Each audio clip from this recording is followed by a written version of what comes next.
Now that we've done the couch, we're going to work on the door. So what you're going to do with this is you're going to use the Ellipse Tool.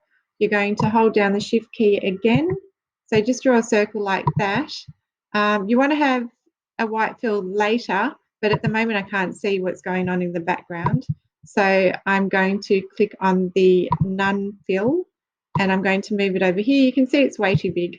So from a corner node, I'm going to hold down the Shift key so that it scales it down in proportion. And what I want to do is I want to have the height right. I don't want the wall going all the way across. So I'm going to make it a little bit bigger,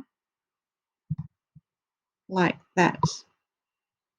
Okay, so you can see that that node at the top lines up with this vertical line, and this here will allow just a thinner black line there when I fill it white. So we've got our circle.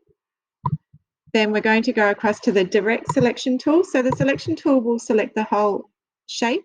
The direct selection tool will select just nodes of that shape and take away that. So I'm going to start deleting what I don't want from that door. So I've selected that. Now I'm going to click on this node and remove that line. Then I'll select the pen tool from the tool palette. I'll click on the top node, hold down the Shift key, and see it's got these guidelines, so it shows me that it's intersecting. So I know that that's going to line up, which is perfect. So I'll click on here, and then I'll hold down the Shift key and go across to here. And when you see the circle, that's filling it. So that's a complete shape now, but I need to fill it white. So now I've got my door and I've filled it white.